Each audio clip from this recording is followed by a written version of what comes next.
everybody, Tite back in another video. Oh boy, the marathon guy Daniel Medvedev is through to his third Australian Open semi-final in his career.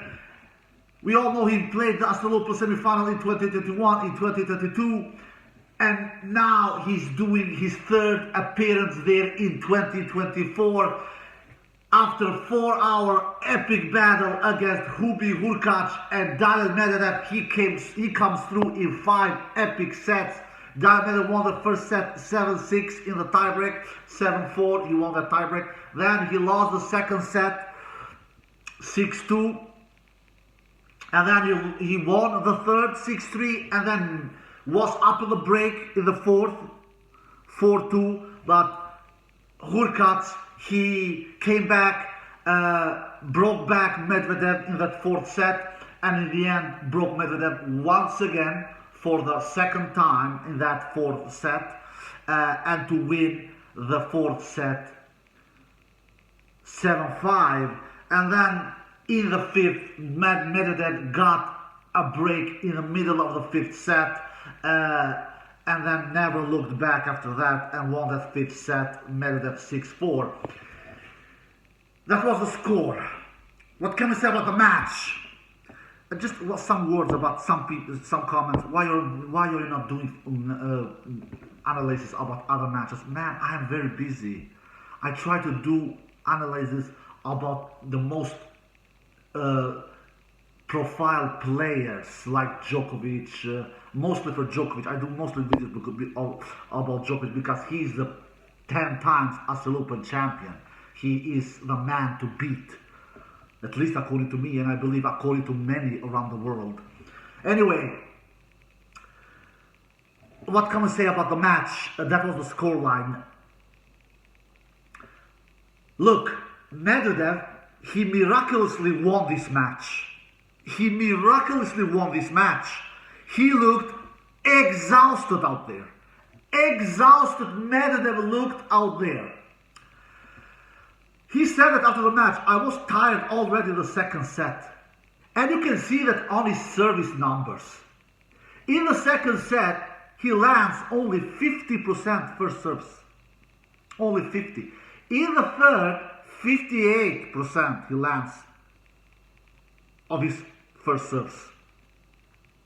In the fourth, 58% he lands in the third set of his first serves, Medvedev. In the fourth, he lands 59% of his first serves. So, in 3 consecutive sets, Medvedev is under 60% in landing first serves.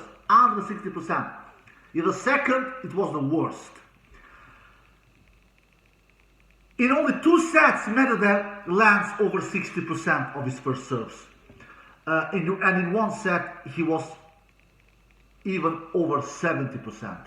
The first set, he lands 64% of his first serves. Medvedev, in the fifth, that was the best serving performance from Daniel Medvedev, at least according to me. He lands over 70% first serves in the fifth set, 75% to be exactly. Medvedev lands of his first serves in the fifth set. So he kind of a little regrouped in that fifth set. Because what happens when you are tired? You who plays tennis probably knows this. When you are tired, you cannot jump. You cannot time the serve because you are tired, obviously, on your legs, on your lungs, everybody, all over the place in the body. So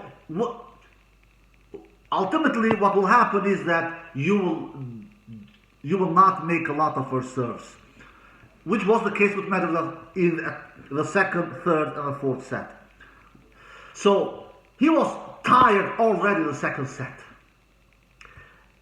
You could see that. He was tired. He just looked exhausted on his face. And when he was to break up in that fourth set, I was pretty confident that he will most likely not be able to hold his lead and win the match in fourth. That was what I was feeling, and it was exactly what happened. Because when you miss that many of first serves, you will in the end be punished. You will get hurt. And of course, Hurkacz punished him and broke Medvedev's serve in that fourth set 2 times. He first took his break back, which Medvedev was a break up, and then broke Medvedev once again in the fourth set and won that fourth set 7-5. But Medvedev, after the fourth set, they took, of course, a break. They went to toilet visit or change clothes or whatever. I don't know what they exactly did. But so they took a break after the fourth set was played, and then Medvedev still was tired. Still, he didn't look the fresher player, but he at least was not as tired as he was in the second, third, and the fourth set. Especially the fourth set. In fourth set, he looked exhausted. Hurkacz, on the other hand, he looked fresh as a daisy. He looked unbothered.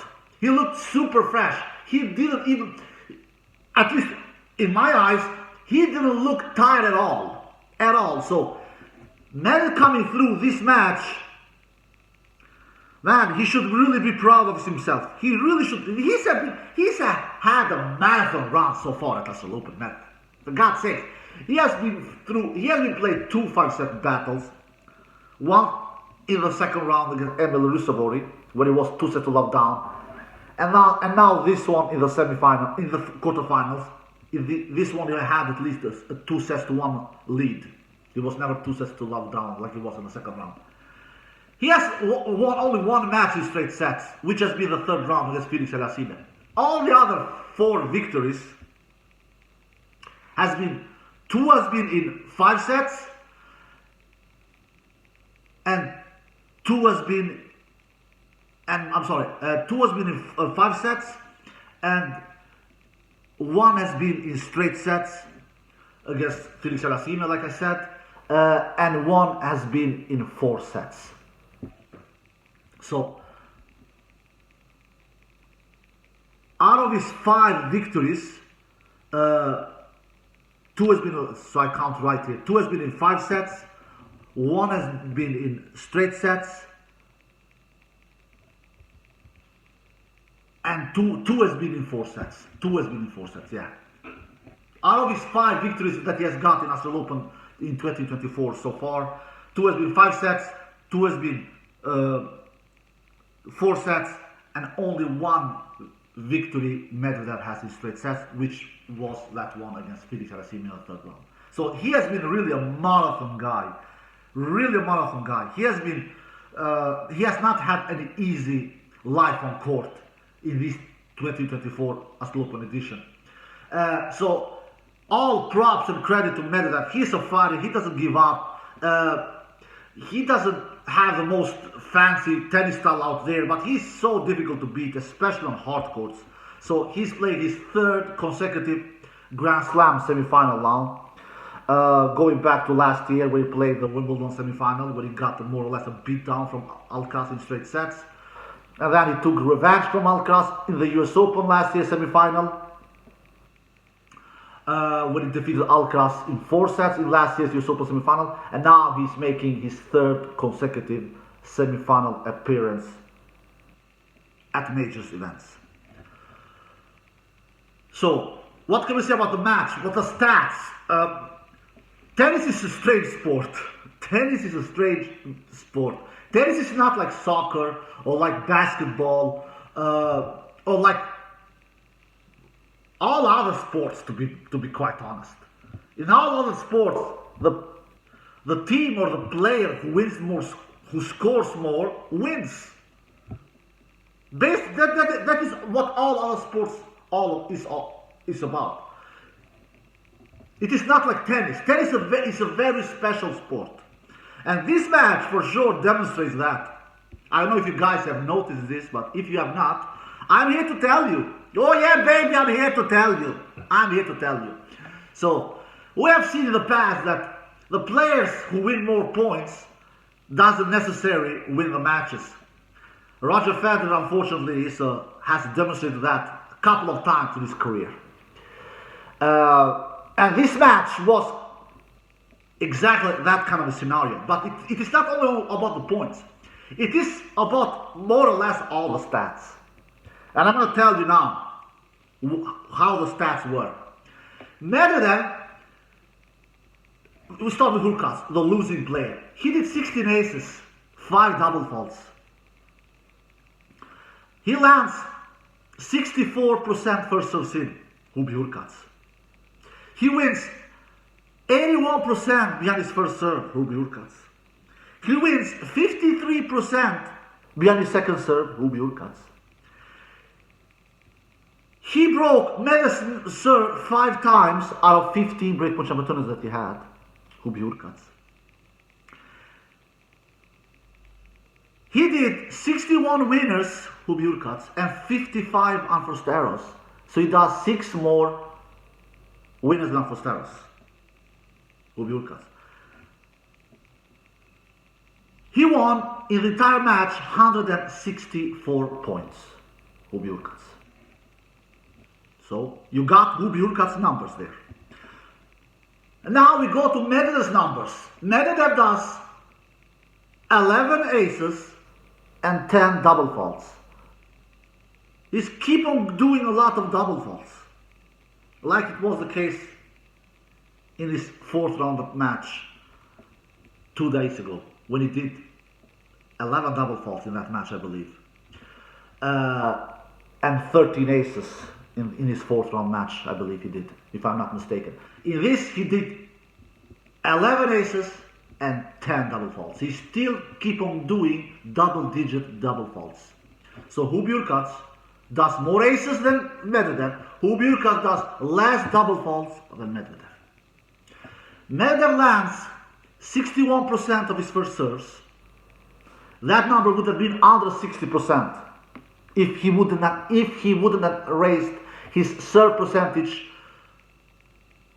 really high in the 5th set. That what made Medvedev end the match with landing 61% first serves in, because of his 5th set, where he lands 75% of his first serves. So in the entire match, Medvedev lands 61% of his first serves. He wins 78% behind his first serve. He wins 41% behind his second serve. He broke Hurkacz's serve 4 times out of 9 breakpoint opportunities that he had. He does 43 winners and 42 unforced errors. So he does 1 more winner than unforced error. And then in an entire match, he wins 156 points. Are you seeing the difference, or should I tell you my tennis fans all around the world? Hurkacz, he wins more points than Medvedev behind his first serve, 81 compared to Medvedev 78. Hurkacz wins more points than Medvedev behind his second serve, 53 compared to Medvedev 41. Hurkacz breaks serve more times than Medvedev. He broke Medvedev's serve 5 times. Medvedev broke Hurkacz's serve 4 times. Hurkacz creates more breakpoint opportunities than Medvedev. 15 breakpoint opportunities Hurkacz created. Medvedev creates 9. Hurkacz creates 6 more breakpoint opportunities than Daniil Medvedev. Hurkacz is better in the winner unforced error ratio with 6 more winners than unforced errors. Medvedev has 1 more winner than unforced error. So Hurkacz is better than Medvedev in that department as well. Hurkacz wins 8 more points than Daniil Medvedev the entire match. Hurkacz won 164 points the entire match. Daniil Medvedev won 156 points the entire match. So that makes Hurkacz winning 8 more points than Daniil Medvedev. The only stat I could find was Daniil Medvedev was just a little more successful in the net approaches. But on the other hand, Hurkacz attacked the net much more than Medvedev. Hurkacz attacked the net 52 times and he won 38 of those net approaches. 38. That makes it to 73% successful. Daniil Medvedev, he attacked the net 32 times, 20 less times than Hurkacz. And he won 24 of those net approaches when attacking the net 32 times. And he was 24 times successful at the net. 24 times. That makes it to 75% successful.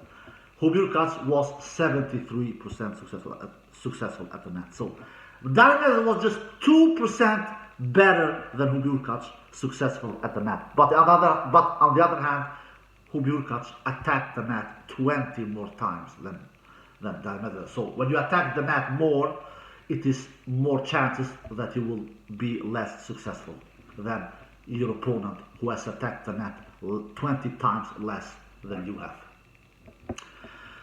So, how in the hell did Daniel Medvedev win this match when Hurkacz was the better player in all the stats? Like I have demonstrated in this video by tennis fans all around the world. So how in the hell did Hurkacz lose this match? Pretty easy to explain. In tennis, it is not ice hockey, it is not soccer like we in Europe call it, the United States call it football, it is not basketball, it is not volleyball, it is, you bloody name it. In tennis, you don't need to win more points than your opponent. In tennis, you don't need to win more points behind your first serve, second serve. You don't need to break serve more times than your opponent. You don't need to do more aces than your opponent. You don't need to do less double faults than your opponent. You don't need to win more entire points than your opponent. Just bloody win the important points. And that was exactly what happened in the fifth set. Because the reason why Hurkacz won more points than Medvedev the entire match, it is easy explaining. You don't need to be a rocket scientist to know why Hurkacz won more points than Medvedev in the entire match, which was 8. Hurkacz has a much better, not much, but Hurkacz has a better serve than Medvedev. His serve doesn't get broken easy.